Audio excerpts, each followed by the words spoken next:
Well, hello, and welcome to the MilVet Podcast. Your podcast hosts are Brendan Aronson, Tim Shaw, and Beau Higgins. We are military veterans, entrepreneurs, and investors. But most importantly, we strive to empower military service members, veterans, and their families. We believe that all veterans deserve a career that fires them up, a career in which you can learn, you can earn, and you can build a world-class network. On this podcast, we interview civilian and military veteran leaders who are incredible founders, writers, thinkers, and investors. My primary goal is to inspire you to achieve great things. Let's dive into today's episode. Well, hello, and welcome to another edition of the MilVet Podcast. I am your host, Beau Higgins, and have the pleasure to be here today with Trey Hart, and we'll get into his journey in a minute. For those that may be new to the podcast or haven't heard much about the MilVet, just to let us know what we do, we're primarily focused on helping veterans find jobs in the venture capital and private equity space and working with them to make that transition from maybe their military career or their current career somewhere else, but also working with those firms that want to hire veterans into executive roles in the VC private equity space. That's what we do. But as part of that, we bring on some interesting guests to talk about their journeys, their paths, and what they've been up to. And again, with that, I'd like to turn it over quickly for Trey for a quick introduction. Trey, over to you, man. Thank you, sir. Bo, it's good to be with you. And I don't know if I'm qualified to be on the podcast, but I know the challenges of working with people that you have to learn from and grow with, and thinking about replacing or upgrading, and all that challenges really come from my experience working with Brendan, your partner and co-founder at TheMilVet. But my background is not as interesting as yours or his, but I'm happy to share it no matter what. I grew up in Sandusky, Ohio, home of Cedar Point, and the fictitious home of the movie Tommy Boy, for those of you that are old enough. And I went to Washington and Lee for college, where I met my wife 22 years ago now. When I graduated, I didn't really know what I wanted to be when I grew up. I did not join the Marine Corps, but I went to law school instead, which is the opposite of that. And I was fortunate enough to work all through law school, because I kind of knew, hey, I went to a good law school, but not the Harvard, and so I had to kind of differentiate myself. So I worked all through law school. And when I graduated, I went and worked at a big law firm in Chicago called Kirkland & Ellis, just an extraordinarily law firm, and worked there until I paid off my student loans and my wife's student loans. And then I got hired by a client, a venture capital investing firm called Greenspring Associates.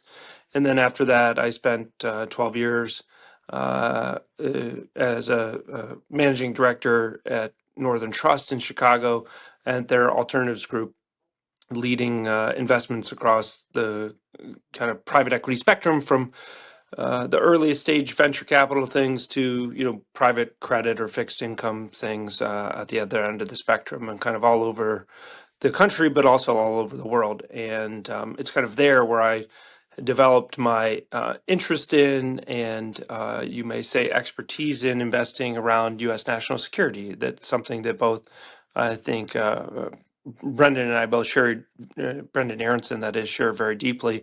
And I think what caused us to want to work together more closely than just giving me free swag and wearing your polo shirt today. No, it's. I mean, you covered a lot of ground there, and I'll go back to a few things. First off, shout out to W&L. I was down the road at UVA, and we had the W&L guys would roll up to Charlottesville once in a while. So I certainly made the trek down that way once in a while as well. But your path, though, is it's. I think it doesn't matter if you're in the military or the civilian sector. There's no one way or one path to get somewhere. It always is a circuitous route.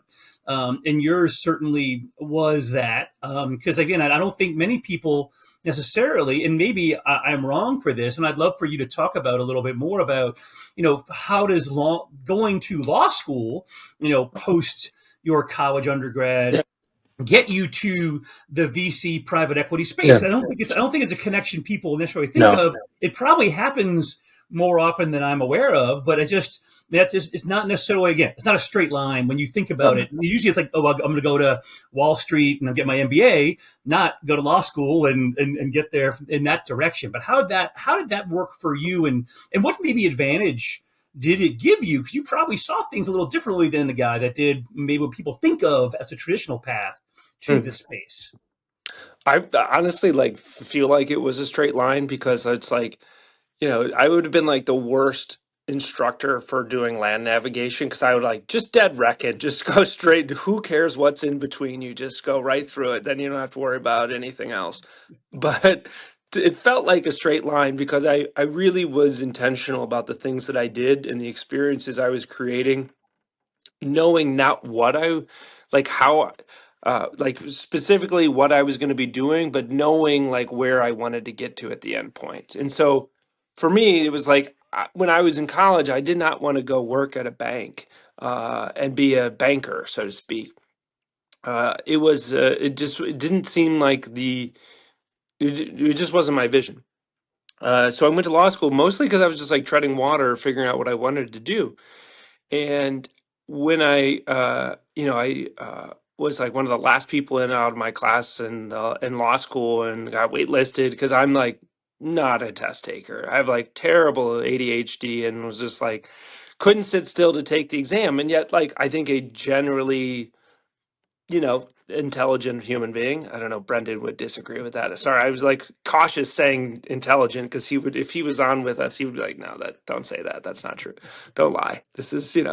Um, this is a public recording." So, anyways, but so I of some intelligence, but of little test taking capacity, and so I had to fight my way to get into law school.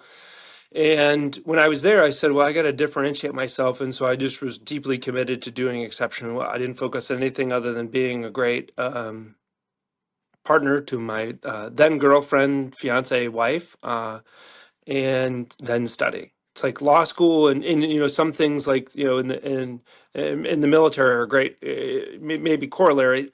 Sorry, law school is nothing like the military, but my point is that you can become whoever you want to based on what you put into it. Meaning that in law school, I didn't achieve success in law school because somebody paid for it other than me or somebody, I got into college or this and that. Like I just worked really, really hard. It was a great equalizer. You did everything was blind graded. You did well based on what you put into it. Now you certainly brought certain gifts or talents or weaknesses to law school, but everybody started at the same line. And from there, it was up to you what you wanted to put into it, and you got out of that experience. And I did very well in law school.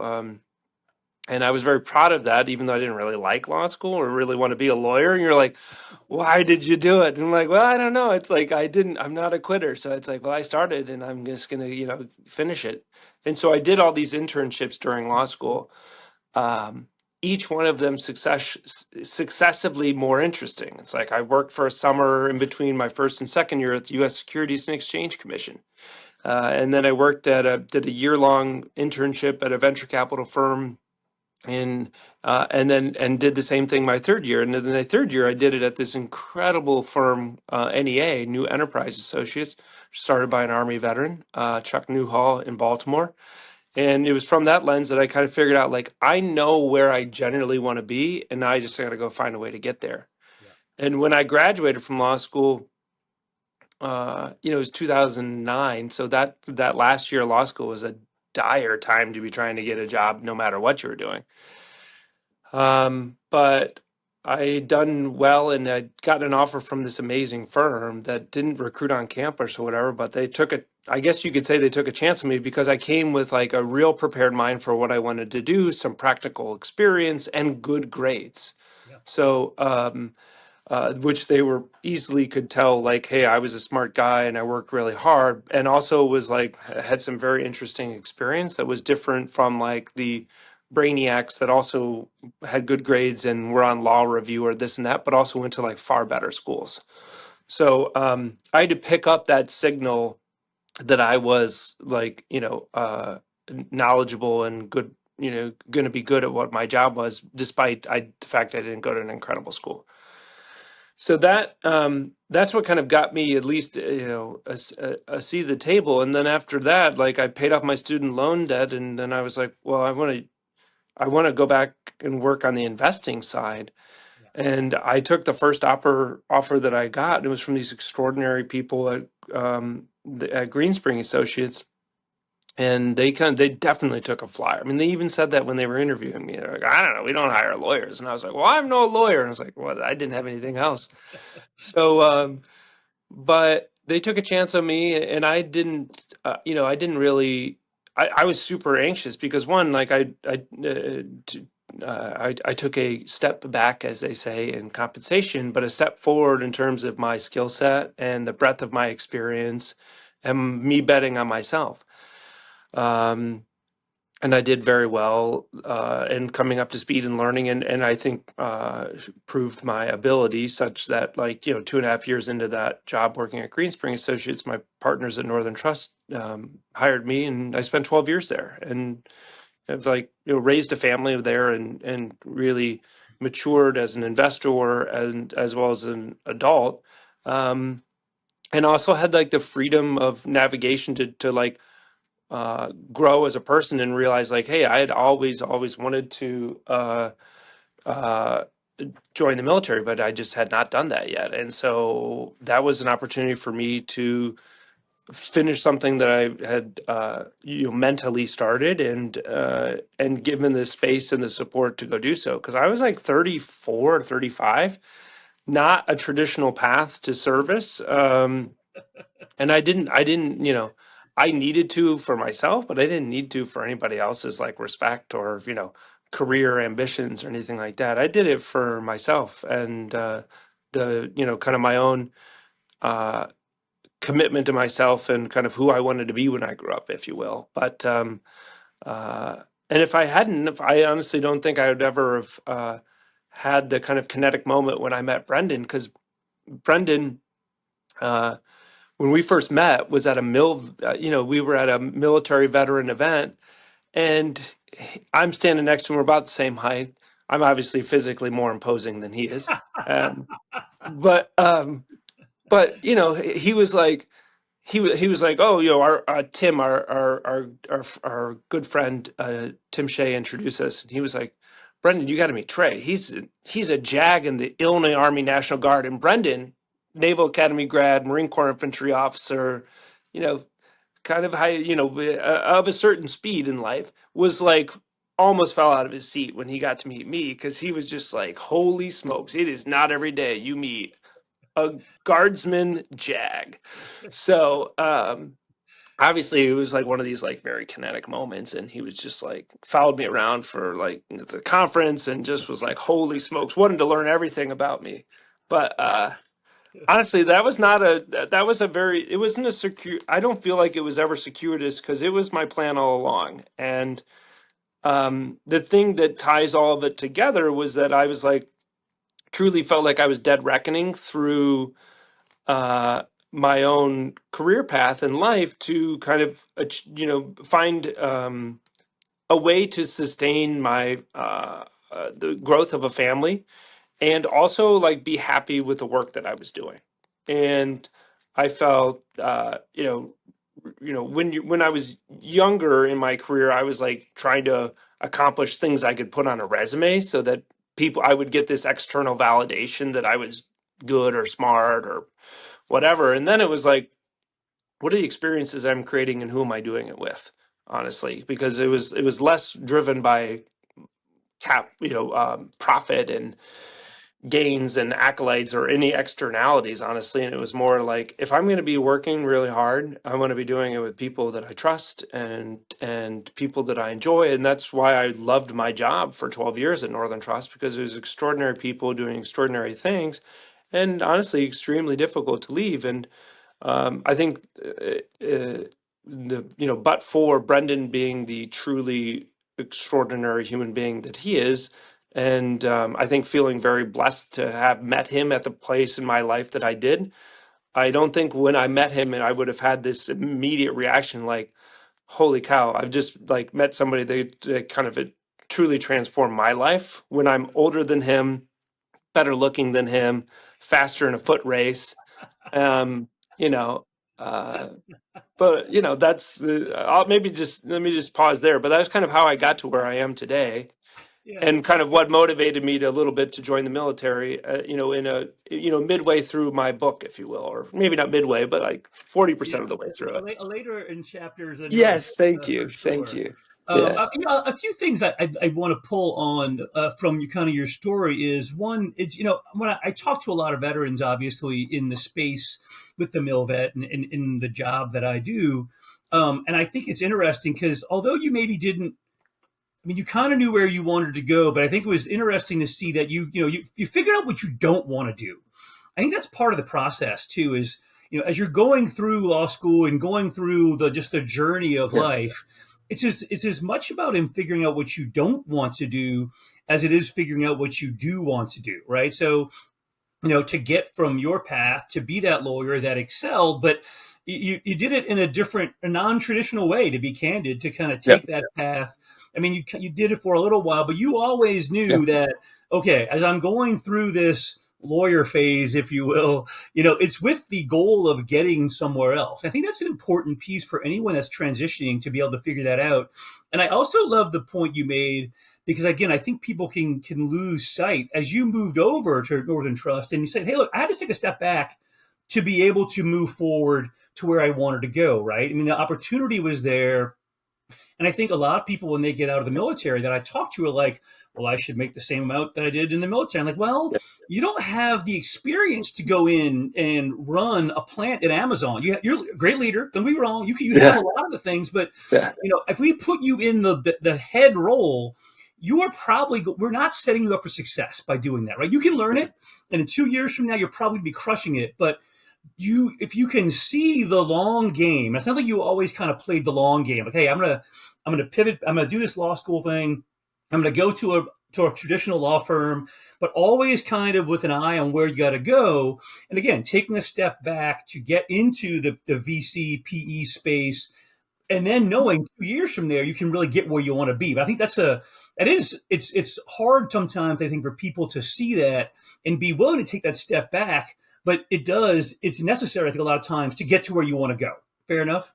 No, I think that's true. I don't have any like pithy advice that's like with people that have been successful. They're like, just follow the journey, or it's like, I don't know, like there are parts of things that are going to stink and they're tough. And it's like, I don't have any embrace the suck kind of motivations or whatever. It's just like, things aren't always great, and you gotta, to take a long-term view of the learnings that come from that, honestly, because if you're doing really crappy stuff with really amazing people, it makes it less crappy, honestly. And so that's the most important thing, and is about, I think it's less about the experience and putting all these tools in your tool bag, box or rucksack or whatever. All these ridiculous analogies everybody likes to make. It's like, I don't know, just work with people that challenge you, that and support you, and you know you find that sense of community with. And that's honestly why I think you and I both would agree, like the reason the MilVet exists is because of that kind of esprit de corps, and that instinct to give as opposed to take that comes from people that have served. And um and why the MilVet's been so successful at this kind of reoccurring business of placing people into private enterprise time and time again, because you get such an amazing least common denominator of experience and also values of people that are also trying to like bring somebody with them, and that kind of intimacy of experience and is really special. And so uh, I agree with you 100%. And I do want to talk a little more. You hit on it some, but your military career is non-traditional, to say the least. Yes, I yes, mean, I mean, what was there a light bulb moment that said, I got to do this now that I'm yeah, 32 or whatever? I mean, it's like no, it. I mean, tell the story a little more, because it's sure. just one that you don't hear every day, of how late in life, relatively speaking, you decided to go back and Yep. get after it as an older guy in the Yeah. service, right? So Yeah. when I was 17, and I went to a program called Boys State. Boys State a program sponsored in many states, but not all. But I grew up in Ohio, so go Buckeyes. That is sponsored by the American Legion, and it's a week long program on a college campus. Teach about government and state, federal, local government. Anyways, there was an assembly that happened when I was there, and I don't know, like the governor, whoever it was at the time, it doesn't matter, came, and there was this poignant moment where it's like we were, it was a Legion that put this on. So like they were like, who all in the audience is a veteran or is currently serving? And it was like you looked around, and let's imagine it's a basketball arena and it's like 50% full. Every grown man in the room was standing. Um, and it was this like really poignant moment of like, you're a teenager and you're thinking about identity, and to see this like commonality and this amazing moment of acceptance. And that's the moment where I knew I wanted to join the military. And uh, and then I, put going to college and playing basketball and meeting Leah, uh, and then starting a career, and I put all these other things other than Leah that were kind of like externalities of validation before like what I really wanted to do and needed. But I'm glad that I joined later. Because my maturity level at 18 or 19 is, and I don't mean just like, oh, I was wise. Like, I, um, I'm not going to say that I'm like a PT stud, because there's, you probably have interviewed several of them. But I mean, at 41, I'm in much better shape than most of the 18 and 19-year-olds that are also taking the Army combat. Well, I guess it's not the AFT now. So it's like, sure, I'm in like this other age bracket, but I'm like, it's a pretty standardized test now. But anyways, um, I don't know. I remember when I like whatever did this kind of commissioning interview or whatever, and they were like, it was all these lieutenant colonels interviewing me, and this panel, if you will, and they were like, "Why did you want to do it?" And I was like, "Because I didn't want to be 40 or 42 and not have done it, Yeah. and be on the other side of that decision."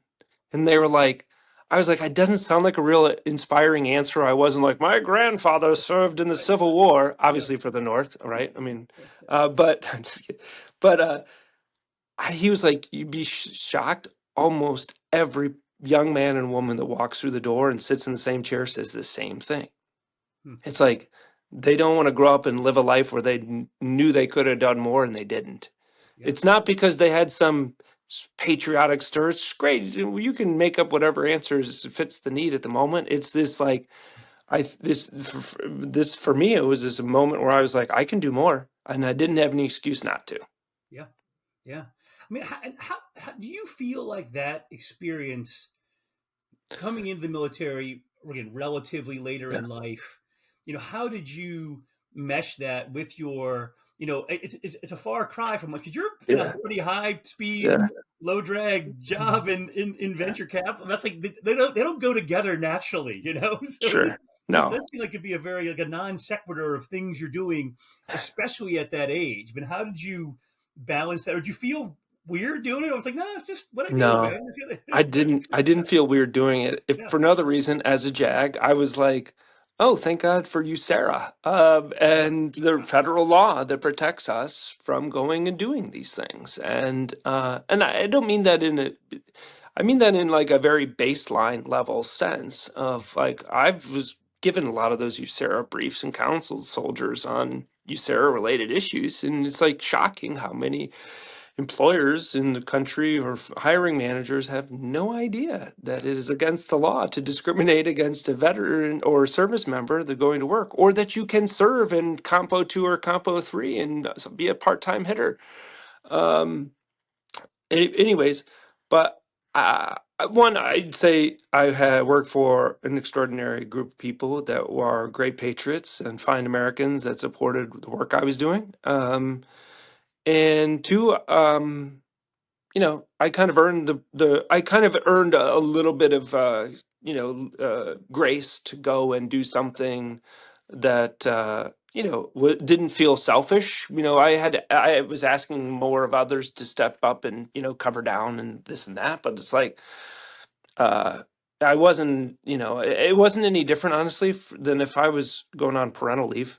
Yeah. I was, between my Bolic A and Bolic B, I was gone for less than most parental leave policies. So at the same time, I was like, I wasn't asking for any more than anybody else was entitled to. And I was going to do something that's for the good of everybody as opposed to the good of just my family if I was going on parental leave.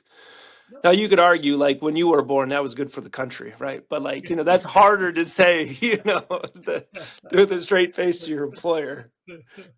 No, it's great. I mean, again, and it's great you were able to balance that, Yeah. and because not every company is good with that. I mean, I saw it Yes. certainly, from my time at Amazon. Amazon was pretty good, but I see other companies out there where there's all these cases of folks that didn't live up to what they were supposed to do, taking For care of their sure. veterans or getting deployed. So it is a bonus.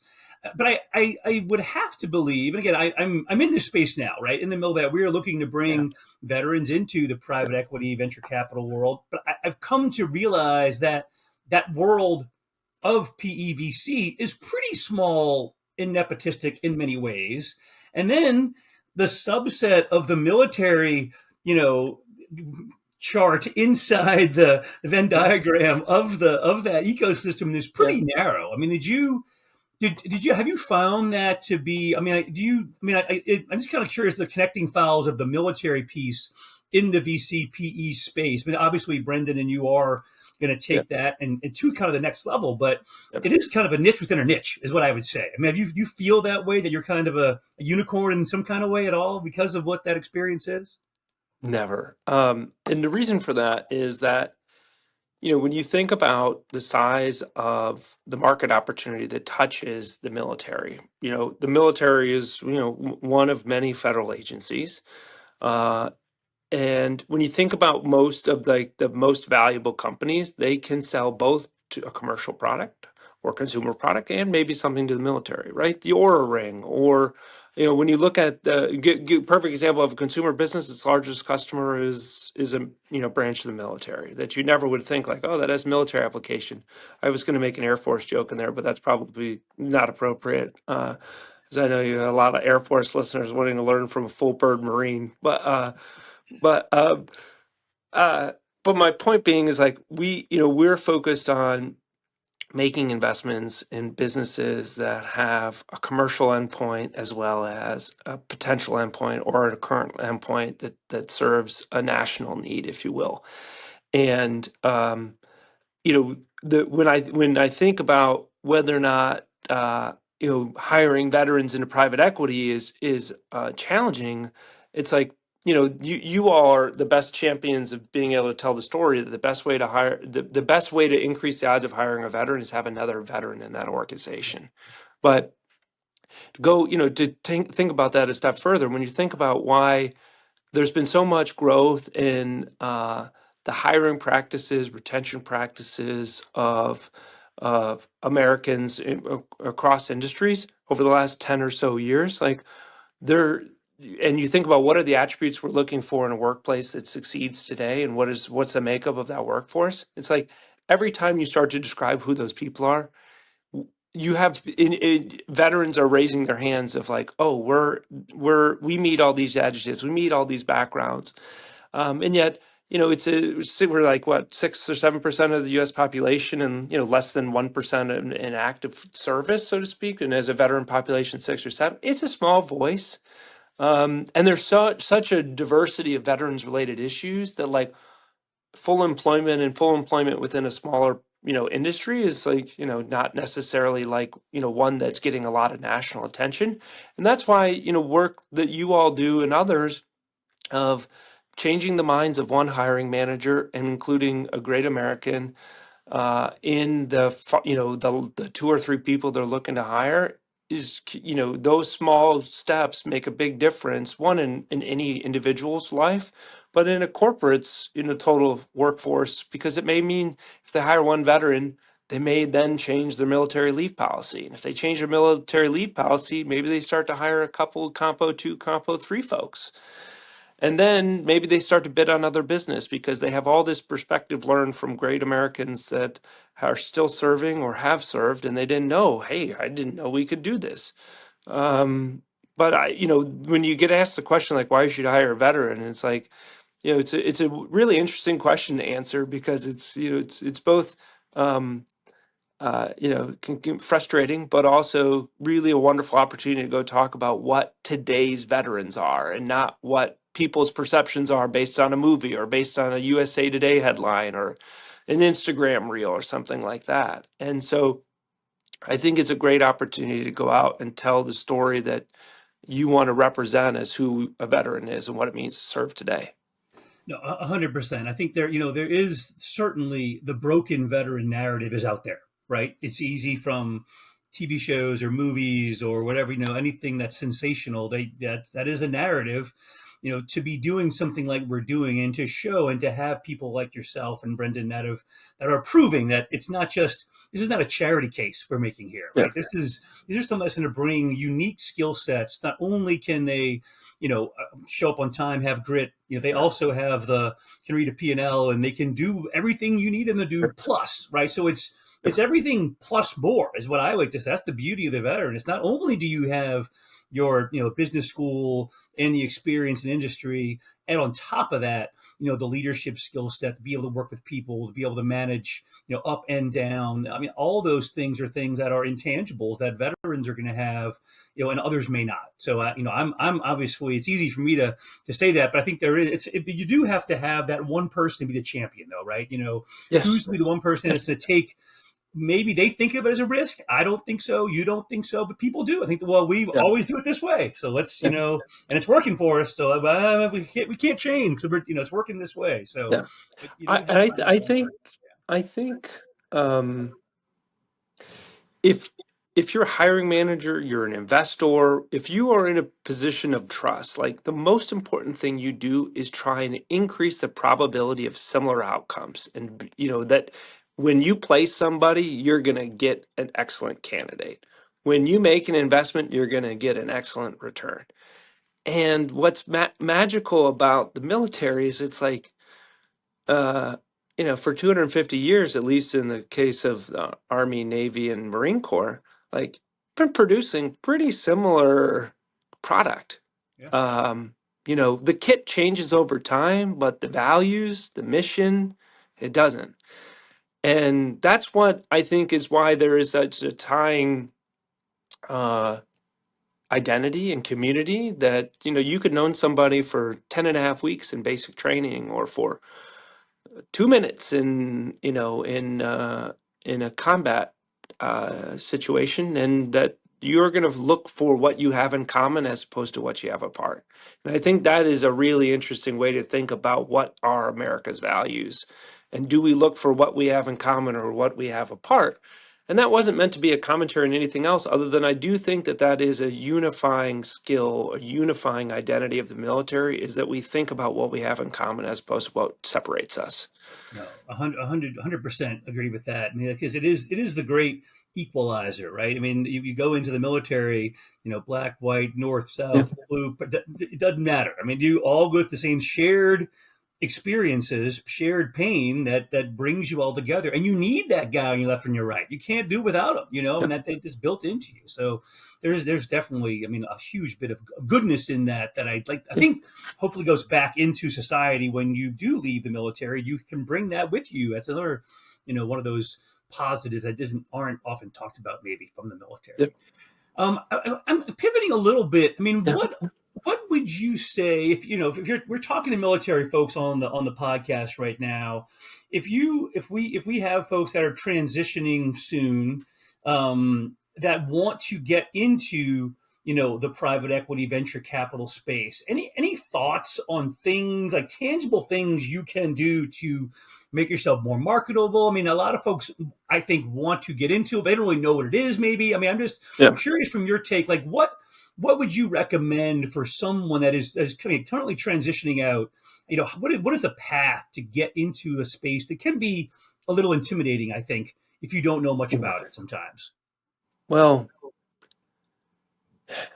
it definitely intimidating. I mean, the first thing that comes to mind is this may seem like a small thing, and you may like kind of chuckle, but you know, uh, when you put together your resume, I think people that are transitioning natural tendencies, I feel like they always put in their resume like I was in charge of X millions of dollars worth of property, and it's like no one that just reads that is like knows what you're talking about. It's like, what does this mean? Like it's kind of this unusual thing that always shows up in like transitioning service members' resumes. It's like I had $45 million of property underneath, in my custody. It didn't command at any time, and people are like, is that a lot? Is that little? Like, what does that signify?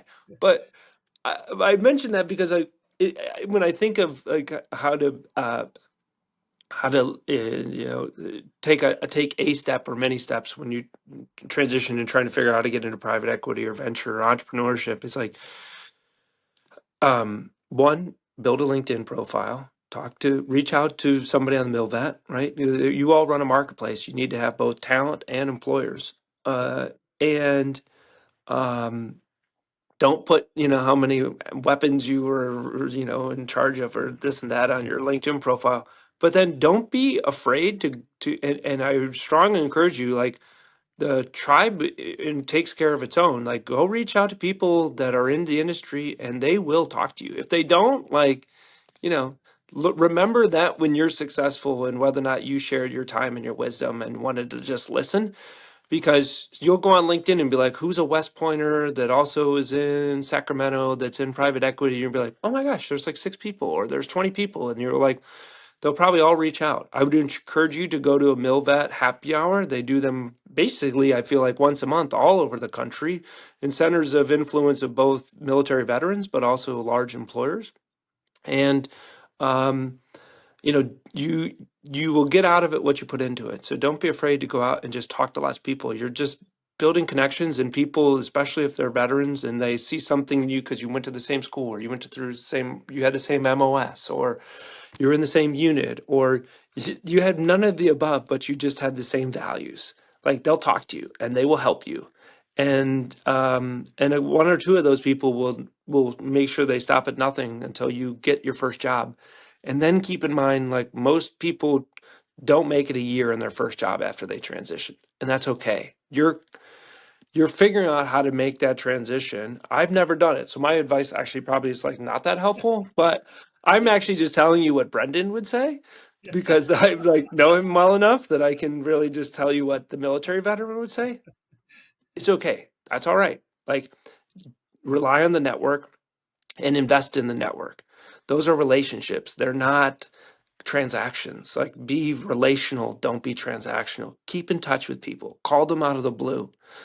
To stay, it's the simplest of things. It's the most valuable thing you could ever do. It's not because you're paying it forward to get something in return in one day. It's like these are people you care about. If you don't care about them, don't call them. Yeah. Right? Call people, check in on them, see how they're doing, tell them what you're doing, give first, take second, and it'll come back to you one day. It's such great advice on so many levels. And again, it's interesting because again, talking to a lot of veterans, there's this fear of networking out there for transitioning veterans. They think it's some dirty word of networking, and I'm like, what do you think you do in the military?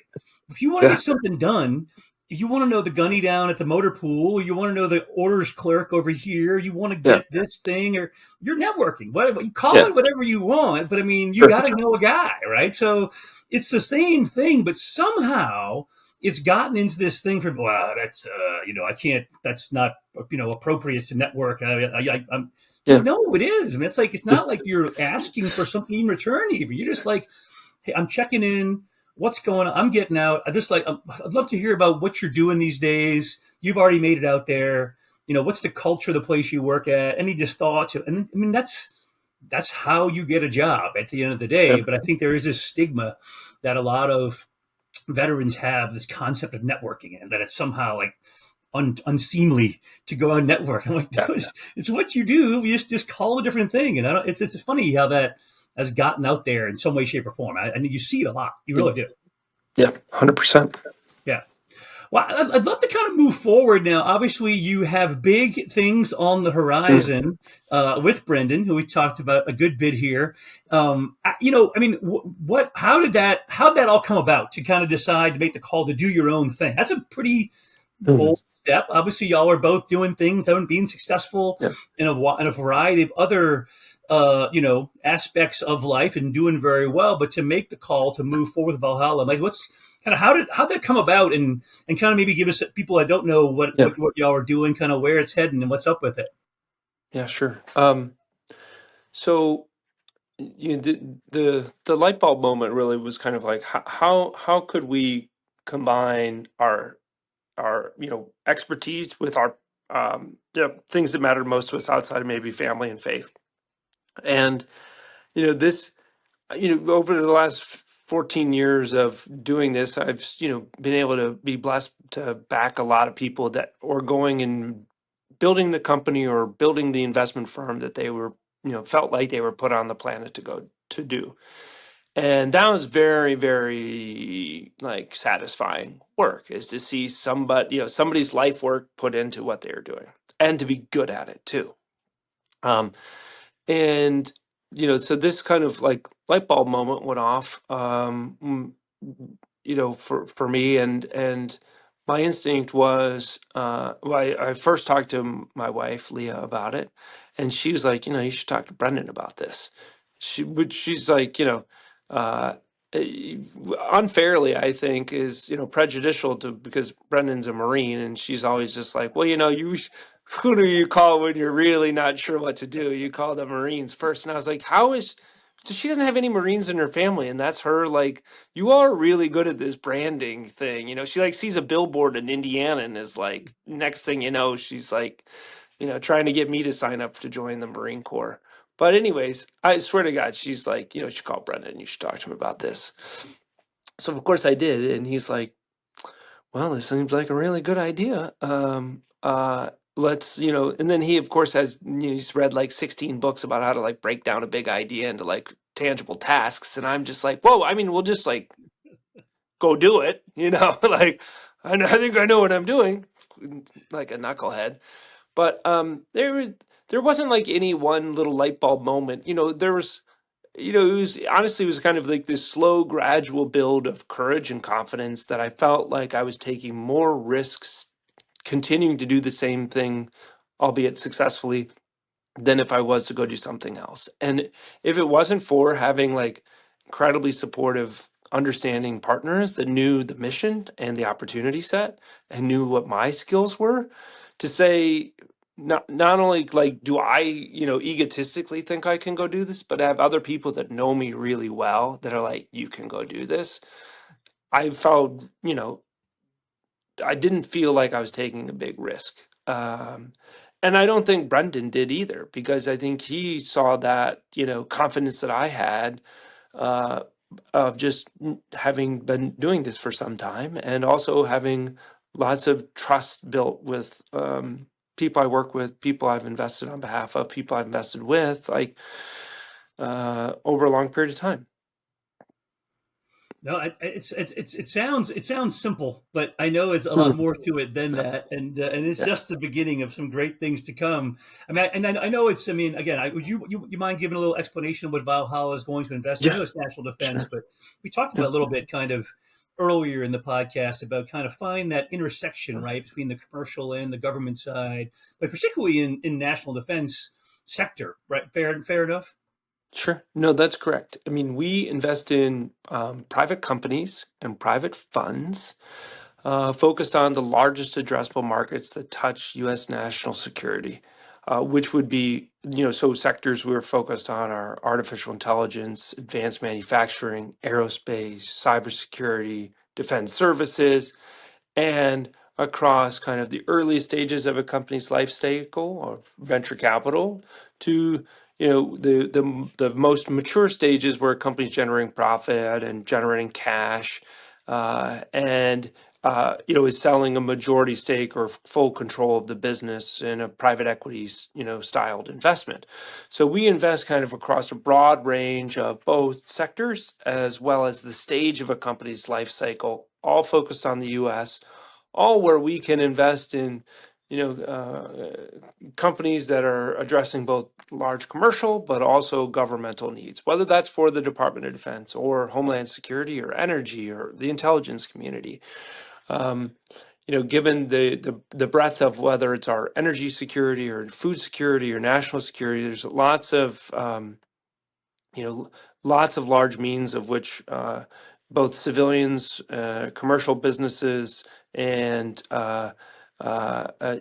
civilian contractors, commercial businesses, and then federal employees, whether you're a green suitor or not, can advance U.S. national security. So that's really the kind of breadth of our focus, and as a result, we have our investments take on a few different shapes and gives us the freedom to kind of invest across early stage to later stage things, if you will. No, that's pretty sweet. It's great. Thanks for that recap of it. Because again, I think it's exciting to where you're going. I know it's in the very early stages still of this, and I know there's bigger and better things to come on the horizon, and can't wait to see where that all leads. And certainly, I'm sure you'll need more talent down the line, and we'll be here to help you find that too. So, Yes. all good. Yes. Hey, before we wrap up, I just wanted to say again, thanks again for the time. Any kind of last words for the audience about what you're doing, the space we're in, the military transition? I mean, haven't transitioned yet. You're still kind of making that happen in some ways. But last parting advice for the audience. No, I mean, it's like I feel a little bit like an imposter being on this because I'm not a transitioning service member. So my advice for folks that are transitioning is different than folks that are like mid-career or, thinking about going from having been at a Amazon or a contractor or this and that into private equity or venture. But, if I had any advice that I haven't already shared, it's like, don't forget that, as a veteran, like you get to tell a story for what it means to be a veteran that is based on who you are, and that whether you're in or out of uniform, like you're telling a really important story that shapes what future generations grow up and see about what, and we are the best recruiting for future generations of great Americans to go do things. And so, whether you're talking to an employer or a candidate, they'll if you want them to see greatness and don't subscribe to a historical norm or bias about what it means to be a veteran and to serve your country, don't let them. Show them whatever narrative defines who you are as a person, and that will be the one key. And given how few people serve in the military, it takes one person to change a couple generations of a family's minds about what it means to serve. So you can just be that one person that changes a couple down trace family members that grow up and say, I know this Beau Higgins, and he's you won't believe him. You should go meet with him. You need career advice, go talk to him. And that can really make a difference in a young person's life or a young career, if you will. That's awesome. A great way to end. Go out there and be the change that you can be. We all have that. We all have a gift to make a difference out there. And again, every path's a little bit different and how we do it and the timing we do it in. But certainly all have the ability to do that. So again, thank you for the time, Trey. I really appreciate it. I wish you guys the best of luck moving forward. And I'm sure we'll be talking again soon out here. Thank you, sir.